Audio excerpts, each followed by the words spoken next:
It's a world of open forms, constructivist ideas, inspirations by artist Ulla Bersling, hard-edged lines depicting very soft, spiritual images.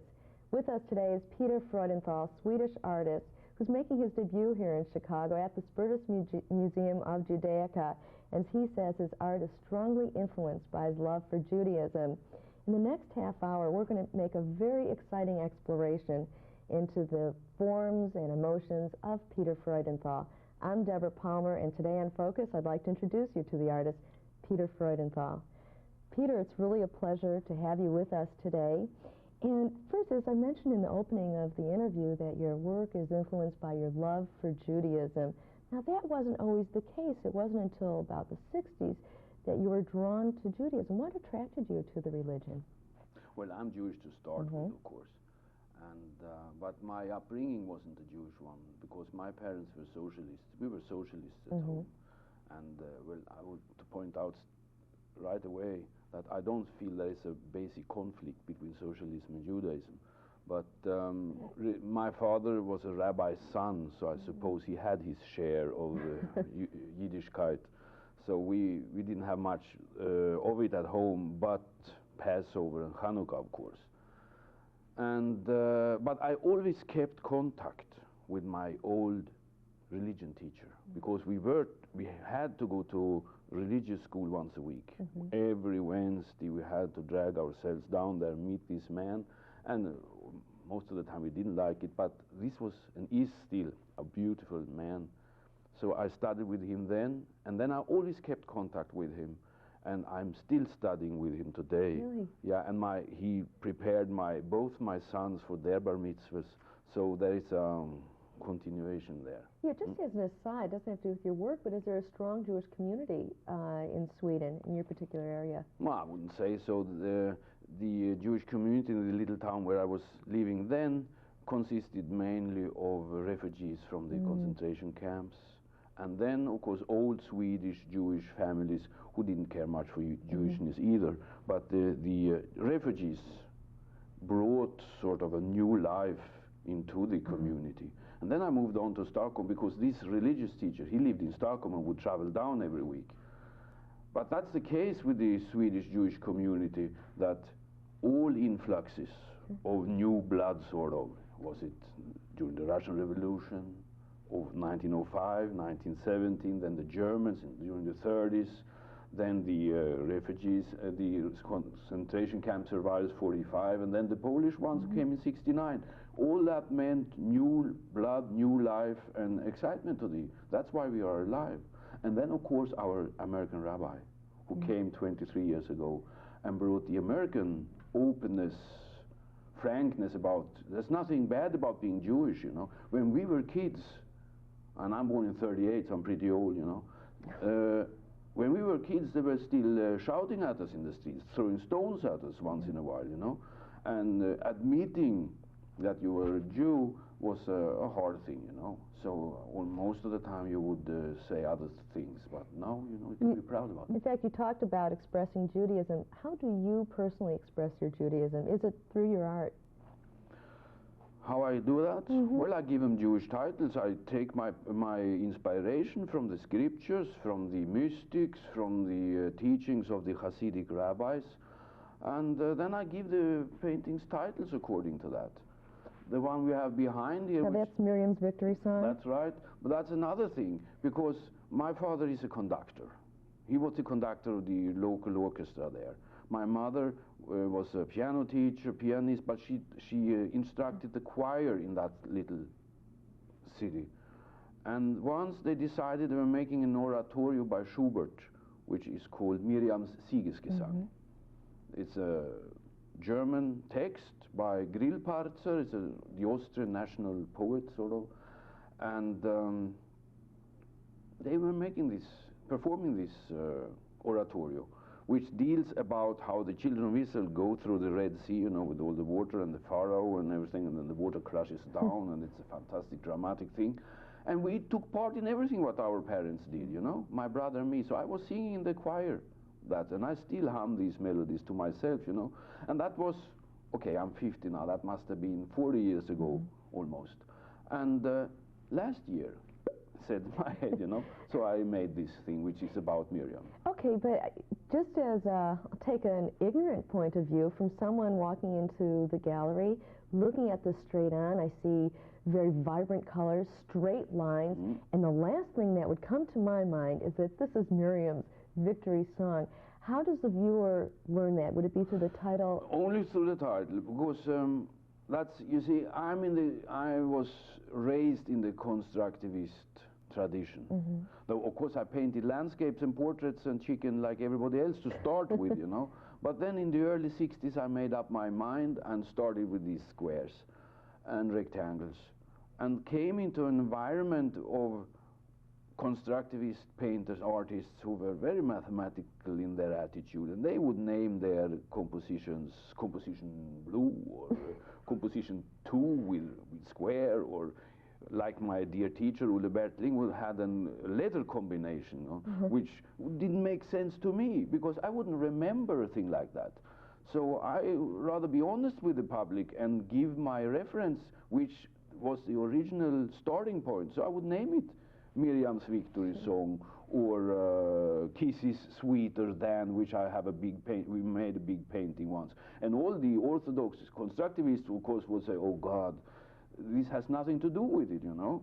But it actually has, because I think I think the heart has to be present all the time. This is a point. I'm glad you brought that up, because you feel very strongly about emotion. Perhaps it's because of that you do work a title into it to take away from the cold, sterile feeling of structure and form. In fact, you said, and I quote, "But I have happily discovered that emotions play a major role in my art. When I kiss my wife and my heart throbs, this can later be traced in my work." In fact, Rabbi Jules Harlow, who wrote about your works, your series called The Silent Prayer, which we'll see in a moment, he said, I quote, "I was surprised at first to realize that geometric forms, which I always had associated with the calculated efforts of logic or mathematics stripped of emotion, can have such great emotional impact." Peter, how do you work or build emotion into your works? Well, first, look at the colors. Bright colors, I think, evoke positive and warm feelings. If you look at art history for a moment, Mondrian, who is the great classic in this business, he says that emotions doesn't have any part of it. But he had a colleague, his name was van Doesburg. He started with diagonals, which he thought were very dramatic. So Mondrian wouldn't like that. So they became the greatest enemies there were, and he was kicked out of the movement because he was evoking emotions. But I maintain that even Mondrian was a human being, and his heart must have moved sometimes too. And if you see his later paintings, actually his very last painting, which is called Victory Boogie Woogie, which was painted because the victory over the Germans at the end of World War II, and the Broadway Boogie Woogie, he comes into, you can really see that there happened something to Mondrian as well. I feel closer though to Doesburg, and above all Malevich, the Russian constructivist or suprematist, who has these flying squares and rectangles, and if you read his writings, is a heavy emotional guy. We were just talking about emotion. Why don't we draw our attention to your series, The Silent Prayer, which we'll see in just a moment. In it we have something very thematic that weaves through. There's this prominent rectangle. And if we can just talk about this idea of the omnipresence of God. Why it came to happen in the first place was that I came to New York in 1974 after having had a heavy cancer operation, and I was going to die. Okay, that was the case. And I had seen Picasso's Guernica in Stockholm in the 50s, and that's a heavy emotional painting, okay? So I said to my wife, I want to go to New York and see the Guernica once more in my lifetime, and I want to meet a couple of friends, American friends who had lived with us in Sweden and now were back to New York. So I went to New York in '74 in the October and met these friends, saw the Guernica, discovered again that I had a heart which was actually working. There was nothing wrong with me any longer. You know, the cobalt treatment was over. My hair started growing again. I was just wonderful. I was alive again. And when I came back home, I made, and walking in New York, where everybody is a foreigner, everybody has an accent, and all these Jews, you know, and you didn't have to be ashamed of being Jewish. You could sit in the subway reading the forewords with Hebrew lettering without being ashamed or being afraid of being attacked to be a Zionist or something, which would happen in Sweden if you have a Hebrew book with you. That had a heavy impact on me. So when I came back home, I made a 6-screen portfolio which was called New York, and it said New York with Hebrew letters, you see, from the right to the left, big Hebrew letters. And there were 10 pictures with a picture on one side and a Hebrew letter combination on the other one, on the other side. Now I discovered that when people bought these pieces, they would fold the Hebrew away and just frame the actual piece. And I resented that because the Hebrew was a part of the composition. So then I said to myself, I'm going to do something which they can't fold away. So that's where the Shemona Esrei comes in, the silent prayer. And the silent prayer starts out with a regular rectangular image, in which center there is this pillar, or what you call it, which you referred to in the beginning, a very solemn form. And it says on the right-hand side then the end of the first bracha. And then was my idea that I would slowly, during the work, during these 19 pieces, I would slowly from that rectangle stretch out over the page. So when you come to the second one, there is a little red corner coming out of the rectangle. Is this an example of your open form That's idea? right, yeah. Okay. And then the third one, which talks about holy God, which is a heavy statement, you know. You can't just do something little in a corner, you know. So there is the first time I encountered something which writers used to talk about, that the work takes over and tells you what you should do. And that's not me any longer, but the actual work is doing it to me. So when you come to Holy God, the third picture, it has these flying squares which fills almost the entire sheet of paper. And my idea there was to depict the 10 Sephirot. And if you look at that picture, they aren't seen. I think there are only 6 or 8 maybe. And they even continue outside the actual sheet of paper. And that's the idea with it. We should be aware of that something goes on outside the canvas, outside the paper, outside this room. We should be aware of that we live in a world and sort of try to embrace as much as possible. It's somewhat transcendental. Peter, were you yourself surprised that you could actually depict the Amida? I mean, we go into endeavors saying, I want to do this. You took on something that was really a challenge, and you actually did it. Did it surprise you? I don't know if I thought in those lines, but I would say that I was a different human being at the end of that work. I did it, worked on it for 2 years, 76, and was finished in 77. And I was a different human being. And the work, I learned a lot by doing this work. And that's another thing, being an artist. To be an artist is to explore. It's sort of a science, you know. You are into science work. And the more you work, the more you find out, the more you learn, and you try to improve your skill. And we have another passionate piece here. Actually, we think they're all passionate. This one in particular, it's called Towards Moriah, which depicts Abraham ascending Moriah with his son Isaac, who's about to be offered as a sacrifice. If you could just explain for our viewers, how do we look at it? Who's Abraham? What do the squares represent? Painting, the actual painting, took me about 3 years. Doesn't look like it, you know, but it actually, I worked on it for 3 years. And the Moriah happening was a very important one in Jewish religion. So here God gives an order to Abraham, go to this place, take your son and go to this place.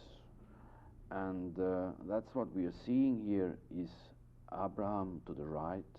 He's tall, he's big, he has dark colors, even if there are reds, but they are darker, more mature. He's a little tilted, because he knows that God has something in store for him which he doesn't feel quite comfortable about. But he's an obeying man, so he has to go. But he's tilted, he's a little hesitant, he may maybe even be a little sad. Isaac on his left has basically the same colors, the same, but lighter, younger, brisker. He's erect, he's smaller because he's younger. He isn't as experienced either, but he has confidence and he's looking into the future because he doesn't know that he's going to be slaughtered on that altar at Moriah. So they are on their way towards that little red square, which then represents the actual place where the Akedah is going to take place. And what actually took place there is a revolutionary thing. The end of human sacrifice, but the start of personal prayer. We can deal privately, personal, with the Almighty. You're just talking about personal prayer, personal expressions of religion. Is your artwork for you your personal expression of Judaism? Through your artwork? No, I don't. Yeah, in one way, of course, but I'm very active, you know. I go to the Minyan Monday and Thursday. I go to Shabbos, and we lead the Jewish life at home. But if we take the Amidah, for example, my notion of it was sort of help non-believing Jews, cultured Jews, to say the Amidah by leafing through this portfolio and looking at the imagery. And then I had the notion maybe some religious guy who doesn't know anything about modern art would read the text and then relate to the imagery. Hasn't happened, of course, in the way I dreamt about it, but Jules Harlow, Rabbi Harlow in New York, he's one example of a wonderful example of, he wasn't very much versed into modern art. He knew the texts, and he found out, and he could actually see that this wasn't as abstract as it looked in the very beginning. It's rather representation. Well, you have to deal with that whole Jewish concept of imagery, and how do you deal with that? Well, to start with, when I started painting, I of course didn't think about this that you shouldn't paint images, and that was a law, that is a basic law against it. But then in the process over the years, I have understood more and more how wonderful it is to be an abstract artist, you know, and depict something outside this existence. Because what we have around ourselves here on this globe, if you look in the papers, open up the television, it's a lot of gloom, there's a lot of disaster and cruelty and so forth. And what I want to do with these paintings is to show to people, and not only to Jews, to everybody, that there is an alternative to this gloom and to the disaster. And we Jews have, and I think everybody has got by the old man upstairs, the opportunity to continue on to work on the creation. When the creation was done after the 6 days and God rested, it actually wasn't complete. And we have the possibility to construct or destruct. And I'm sorry to say, there's mostly destruction going on. But if more and more people come into the construction business, Messiah will soon come. I'm absolutely sure about that, and that's why I'm painting this way. We were just talking about construction and destruction, our emphasis on building, construction. I imagine a major influence in your life is something that you've actually helped construct, and that's your family. How has your wife Solveig, who actually produced a film, how has she, your sons Jacob and Alexander, influenced your work? A lot, of course. I couldn't explicitly point at this or that, but we have a wonderful, I think we have a wonderful family, and we go on these tours together, we go on vacation trips together, explore things together, and that's where we find out things. When we went to, we have been going to Denmark a lot. We came to Gurre, for example, together. Gurre is the famous Gurre of Schönberg's Gurre Lieder. So we went there together, and on that painting, which isn't in this show, Alexander's little kitchen, storm kitchen, which you can have when you are out camping, is actually in the painting. As a matter of fact, you have another medium you work with, some wooden objects. And if you can just talk about, in fact, you made one for Jacob's bar mitzvah? Yeah, because when Alexander, my oldest son, had his bar mitzvah, I made a bench for him, you know, the grace after meals, in my way, with squares and then the Hebrew text in it, and that was handed out then to all the guests at the party. And now when Jacob had his bar mitzvah, it was, of course, on a Saturday, and he did his portion wonderfully. So at the party in the evening, it started before Shabbos was over, and then in the middle of the party, Havdalah came around, of course. That ceremony, you know, where the ending of Shabbos. So I thought a long time, what should I do? And you want to do something special every time. So I made this little box. It's a wooden box, you'll see it. And it has inside a little print which is called Havdalah, which depicts actually the juxtaposition of light and darkness.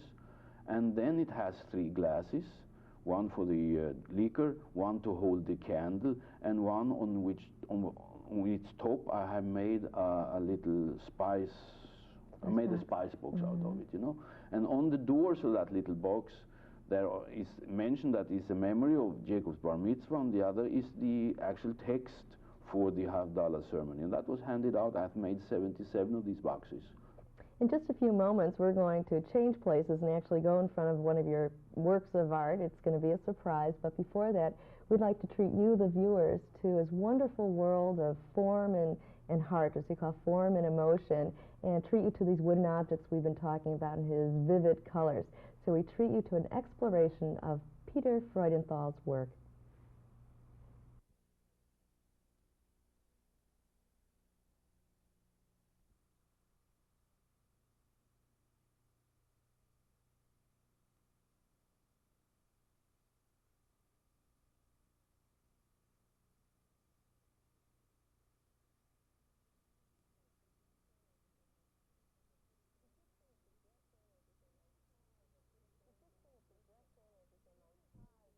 You've just seen a progression, or as we say, montage of Peter Freudenthal's works of art. But now we're going to invite you into the process of his art. And to that end, we bring you to a magnetic board with a lot of squares and a lot of shapes and brilliant colors. Peter, I'm just wondering, we see a lot of colors here, and there's more colors to expose. You use only 25 colors, no earth tones. Why is that? What is the significance of these different colors? You know, art is a spiritual thing. And to express spiritual things, I think you should use spiritual colors. So that's why I don't use any representational colors like brown, beige, or like that, you know. Only the colors actually of the rainbow. Of course, these are not in the rainbow, but the basic colors are in the rainbow, and then I make them maybe a little darker, a little lighter, and various shades, but these are the colors which God gave us, sort of, with his miracle when he promised that there won't be any flood anymore. Now, you know, we look at these colors, but actually, by pure magic, if we turn them over, we expose even more, and we can do more. By changing that color right there, did that change the significance of this piece? Yeah, sure. Now, this is just to play with. I did this for the kids here because the Spurdus Museum asked me that they wanted something to let the audience, the visitors, work with these shapes. So I painted these in the colors I use, and of course, if you put a green close to a red, that's science, you know, that's physics. The red becomes much more bright, more luminous than if you put let's say a red or a blue close to it. So if you put this blue there, the red isn't as red as if you have a color which is, you can see. We talked about the colors. Let's get into the shapes. You use very strong lines, hard edges. Now, as we were reading, there's a significance to going from right to left. If this is a prominent square and we have it to the right, why is that symbolic rather than placing it over there? Well, in Jewish mystical tradition, the good forces come from the right and the bad forces come from the left. We start writing from the right-hand side. That doesn't always imply, and that isn't always the case in my paintings. Most of the time I have positive reds coming from the right-hand side. Now sometimes you have to make that red more visible by putting a cold color or an evil color around it that makes it come out more. And that's another thing which is very interesting. You know, without evil, no good. And without darkness, no light. Without shadow, no light, you know. Without white, no black, and so forth. And that's what this is all about, you know. We've enjoyed your contrast of colors. This has been magnificent. I think I could stay here all day just playing with this, creating new shapes. Thank you so much for inviting us into your world of form and emotion. It's truly been a pleasure. We invite you to see his works wherever you are in the world, whether it's Sweden or here in Chicago. And for Focus, I'm Deborah Palmer with Peter Freudenthal.